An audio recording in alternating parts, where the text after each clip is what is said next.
হযরত লোকমান সন্তানকে বলতেছে, ইয়া বুনাইয়া ইন্নাহা ইন তাকু মিসকালা হাববাতিন মিন খারদালিন ফাতাকুন ফি সাখরা আও ফিস সামাওয়াত আও ফিল আরদি ইয়াতি বিহাল্লাহ।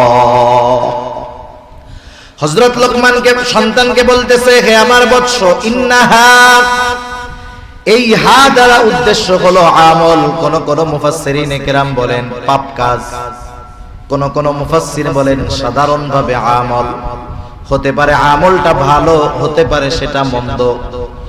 এই উদ্দেশ্য যদি, এই অর্থটা যদি ধরা হয়, তাহলে অর্থ হলো, হে আমার সন্তান, তোমার ওই আমলটা সেটা ভালো হোক আর মন্দ হোক, তোমার ওই আমলটা যদি সরিষা দানা পরিমাণ হয়, ইন্নাহা ইন তাকু মিসকালা হাববাতিন মিন খারদাল, ওই সরিষা দানা পরিমাণ আমলটা যদি ফাতাকুন ফি সাখরা, তুমি যদি কোনো পাথরের মধ্যেও করো, আও ফিস সামাওয়াত, তুমি যদি আসমানের মধ্যেও করো, আও ফিল আরদ, জমিনের মধ্যেও যদি করো, ওই সরিষা দানা পরিমাণ আমলটা, সেটা নেক আমল হোক আর বদ আমল হোক, ইয়াতি বিহাল্লাহ, তোমার ওই সরিষা দানা পরিমাণ আমলটাও যিনি হাজির করবেন তিনি কে? তাআলাই বলেন, ওয়া ইন তাউদ্দু নি'মাতাল্লাহি লা তুহসুহা, আল্লাহ তাআলার নিয়ামত সমূহ গণনা করে হিসাব করা যাবে না, এত নিয়ামত আল্লাহ তাআলা আমাদেরকে দিয়েছেন। বাজারে যে জিনিসটা সহজে পাওয়া যায়, অ্যাভেলেবেল পাওয়া যায়, সাধারণত সেই জিনিসটার দাম বেশি থাকে, কম থাকে। বাজারে দাম বাড়ার আরেকটা কারণ কি? যে কারণগুলো, তার অন্যতম একটা কারণ, মানুষের চাহিদা যত, সেই পরিমাণ পণ্য বাজারে না থাকা, এটা দাম বাড়ার একটা কারণ। দেখবেন মাঝে মধ্যে আমরা পেঁয়াজ কিনি, 100 টাকা কেজি হয়ে যায়, বাংলাদেশে তো 200-250 টাকাও কেজি হয়েছে পেঁয়াজের। কিন্তু যখন পেঁয়াজের সিজন, যেখানে পেঁয়াজ লাগানো হয়, ওই এলাকায় গেলে দেখা যাবে 5 কেজি 20 টাকা দিয়েও কিনা যায়। কারণ কি? কারণ তখন বাজারে পেঁয়াজ অ্যাভেলেবেল আছে, দাম কম। চাহিদার চাইতে পণ্য যখন কম থাকে, দাম বেড়ে যায়। মানে দাম বাড়ার যে কারণগুলো দেখায়, এর অন্যতম একটা কারণ এটা। আল্লাহ তাআলার নিয়ামত অগণিত, অ্যাভেলেবেল বিধায় যে নিয়ামতের দাম কম, বিষয়টা কিন্তু এমন না। অনেক নিয়ামত, এজন্য যে নিয়ামত গুলো কম দামি, বিষয়টা এমন না। নিয়ামত গুলো সহজে পাওয়া যায়, সহজলভ্য বিধায় এগুলোর দাম কম, বিষয়টা কিন্তু এমন না। একেবারে সহজে, বিনা টাকায়, বিনা চাওয়ায় এমন দামি দামি নিয়ামত আমরা প্রতিনিয়ত আল্লাহ তাআলার দেওয়া এই নিয়ামত গুলো নিজেদের কাজে ব্যবহার করতেছি, যে কয়েক মিনিট যদি ওই নিয়ামত থেকে বঞ্চিত হই, দুনিয়ায় দেখা লাগবে না। মনে করেন অক্সিজেন যেটা আমরা প্রতিনিয়ত গ্রহণ করি, আর ছাড়ি যেটা কার্বন ডাই অক্সাইড। বিশুদ্ধ বাতাস গ্রহণ করি, বিষাক্ত বাতাস আমরা ছেড়ে দেই। দুইটার একটা যদি বন্ধ হয়ে যায়, হয় নেওয়া বন্ধ, নাইলে ছাড়া বন্ধ। কতক্ষণ পারবেন? একজনকে বলা হইলে যে আপনি শুধু অক্সিজেন নিবেন, কিন্তু কার্বন ডাই অক্সাইড শ্বাস ছাড়তে পারবেন না, সম্ভব? চিকিৎসা বিজ্ঞান বলে সর্বোচ্চ 5 মিনিট বাঁচতে পারে একজন, এর আগেও মারা যাবে, কিন্তু সর্বোচ্চ মেয়াদ মাত্র 5 মিনিট। অথচ দেখেন, যখন মাসের শেষে টাকা পয়সা কমে যায়, চাউলের পাত্রে চাউল শেষ হয় নাই, কমে কমে গেছে, মাস শেষ হইতে এখনো কয়েকদিন বাকি, ওই বাড়ির অভিভাবক যিনি টেনশনে শেষ, যে চাউল আছে বেতন পাওয়ার আগ পর্যন্ত যদি না চলে, কেমনে চলবে? টেনশন আসে কি আসে না? কিন্তু আল্লাহ তাআলা এই অক্সিজেন নিয়ামত এমন সহজ করে দিয়েছে, আমি আপনি কোনোদিন ভাবি নাই যে রাত্রে ঘুমায় আছি, সকালে যদি না পাই, বাবা লাগছে কোনোদিন? কেন? এই দামি এক নেয়ামতকে আল্লাহ তাআলা সহজ করে দিয়েছেন। তা যাই হোক, যে কথার থেকে গেলাম আর কি, যে আল্লাহ প্রদত্ত নেয়ামত অনেক, অগণিত, তবে এগুলো যে কম দামি বিষয়টা এমন না। আল্লাহ বান্দার সহজার্থে, বান্দার প্রতি দয়া করে আল্লাহ তাআলা এই দামি দামি জিনিসগুলো আল্লাহ সহজ করে দিয়েছেন। তা যাই হোক, আল্লাহ প্রদত্ত দামি দামি এই নেয়ামতের গুলোর মধ্যে অন্যতম এক দামি নেয়ামত হলো সন্তান। সন্তান যার নাই তাকে জিজ্ঞাসা করবেন, বিবাহ করছে 10 বছর, 12 বছর, 15 বছর, 20 বছর পার হয়ে গেছে, এখনো আল্লাহ তাআলা সন্তান দেয় নাই।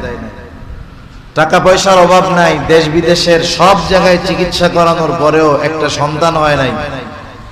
ওই লোকটারে জিজ্ঞাসা করবেন যে ভাই, মনের অবস্থা কি? তার আশা এরকম যে তার জীবনটা দিয়েও যদি একটা সন্তান আল্লাহ তারে দিত, সে তাও ওই সন্তান পাইলে আরো বেশি খুশি হইত। সেজন্য সন্তান যাদের হইছে, আল্লাহ তাআলা দিয়েছে, এটাকেও নেয়ামত মনে করতে হবে। আল্লাহ তাআলা দিবেন বিদায় পাইছি সন্তান, স্বাভাবিক হয়, বিষয়টা ওইরকম মনে করার সুযোগ নাই। এই জন্য এই সন্তান আমাদের জন্য নেয়ামত, দামি এক সম্পদ। দুনিয়াতে কিছু কিছু মানুষ আছে, এরা সন্তানদেরকে মনে করে এটা হলো আমার টাকার এটিএম মেশিন। বুঝেন নাই? চিন্তা করে কোনো মতে 16-17 বছর বয়স হইলে বিদেশে যদি পাঠায় দিতে পারি, তাহলে আমার আর চিন্তা কিসের? 2 পা চেয়ারের উপরে তুইলা বৈশা বৈশা খাবো, আর বাজার দিয়ে ঘুরে বেড়াবো, আর আড্ডা মেরে বেড়াবো। এমন আল্লাহর বান্দা আছে না নাই? কতজন চিন্তা করে একটু যখন বোঝা শিখবে, আমার ব্যবসার দায়িত্বটা তার কাঁধে চাপায়া দিতে পারলে আল্লাহর নামে পয়সা গেলাম, বৈশা বৈশা থাকবো, সে উপার্জন করবে আর আমারে খাওয়াবে। দুনিয়ায় কিছু অভিভাবক আছে, সবাই না, এনারা সন্তানদেরকে ওইটাই মনে করে যে এটা আমার টাকার মেশিন, আমি বুড়াকালে ও আমার উপার্জন করে খাওয়াবে, আমি বসে খাবো। এজন্যই মনে হয় আল্লাহ তাআলা সন্তান দিয়েছে। এই চিন্তা যারা করে তারা ভুলের মধ্যে আছে। সন্তানকে আমরা দুনিয়া আখিরাতের সম্পদে পরিণত করার চেষ্টা করব। আজকের জামানায়, আমার আগে মুহতারাম খুব গুরুত্বপূর্ণ কথা বলতেছিলেন যে জাগতিক লাইনে শিক্ষিত মানুষের অভাব নাই, দিন যাচ্ছে জাগতিক লাইনের শিক্ষার হার বাড়তেছে। বাংলাদেশের অনেক থানা আছে, অনেক গ্রাম আছে, অনেক ইউনিয়ন আছে, 100% শিক্ষিত মানুষ, নাবালক গুলা বাদে যা আছে 100% শিক্ষিত গ্রাম। শিক্ষিত বাড়তেছে, সাথে সাথে বৃদ্ধাশ্রম বাড়তেছে। শিক্ষিত বাড়তেছে, সাথে সাথে মা বাবার প্রতি অবহেলা বাড়তেছে।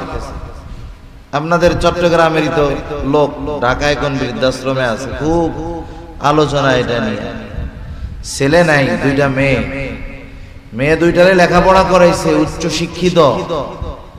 ওই বাপ পেনশনের 42 লাখ টাকা পাইছে, 2 মেয়ে পিটাইয়া টাকা নিয়ে বাবার রাস্তায় ফেলাই দিছে। কেন হইল? ওই মেয়েগুলো তো দুনিয়ার লাইনে শিক্ষিত, এমন জাহালাত মার্কা কাজ করলো কেন? এর জন্য শুধু ওই 2 মেয়েকে দায়ী করলেই হবে না, এই মেয়ের অভিভাবক এই অবস্থায় পড়ার জন্য সে নিজেও দায়ী, ঠিক কিনা বলে? কেন? সে শুধু দুনিয়ার টাকার মেশিন বানাইতে চাইছে। এইগুলা দুনিয়া আখিরাতে উপকার হয় এমন সম্পদ হিসাবে সন্তানকে সে গড়ে তুলতে চায় নাই, অথবা গড়ে তুলে নাই, যার কারণে এই পরিণতি।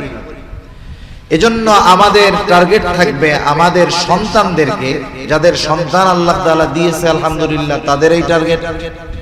যারা বিবাহ শাদী করে নাই তাদেরও এখন থেকে টার্গেট হবে যে আমার সন্তান আল্লাহ তাআলা যদি দেয়, আমিও তাকে ছেলে হোক মেয়ে হোক, আমি দুনিয়া আখিরাতের সম্পদ রূপে পরিণত করার চেষ্টা করব। বিবাহ করার আগেই তো পোলাপানের জন্য দোয়া শুরু হয়ে যায়, ঠিক না? বিবাহের আগেই পোলাপানের জন্য দোয়া হয় না? রব্বানা হাব লানা মিন আজওয়াজিনা ওয়া যুররিয়াতিনা। বিয়ে করার আগে স্ত্রী, নেককার স্ত্রীর জন্য দোয়া, সন্তানের জন্য দোয়া আগের থেকেই শুরু হয়ে যায়। তা আমাদের টার্গেট হবে এইটা, বিবাহিত হোক আর অবিবাহিত হোক, আল্লাহ তাআলা সন্তান দিয়েছে অথবা দেয় নাই, টার্গেট এইটা যে আল্লাহ তাআলা যদি সন্তান দেয়, আমি ওই সন্তানকে দুনিয়া আখিরাতের সম্পদে পরিণত করব। এর জন্য যা করার দরকার কোরআন সুন্নাহর আলোকে যেই দিক নির্দেশনা আল্লাহ তাআলা দিয়েছেন, ওই দিক নির্দেশনা অনুযায়ী আমার সন্তানকে আমি সম্পদ রূপে গড়ে তুলব ইনশাআল্লাহ। তাহলে কি হবে দেখেন, যেই সন্তানগুলোকে তার মা বাবা সম্পদে পরিণত করছে, ওই সন্তানেরা মা বাবা যত বৃদ্ধ হয়, ওই সন্তানেরা মা বাবার প্রতি তত যত্ন আরো বাড়ায় দেয়। মা বাবা যদি ঘরেও পড়ে যায়, দেখবেন যত্ন আরো বাড়ে। অনেক সময় কিছু কাজ আছে করতে করতে নিজের মধ্যে একটা অতৃপ্ত ভাব চলে আসে।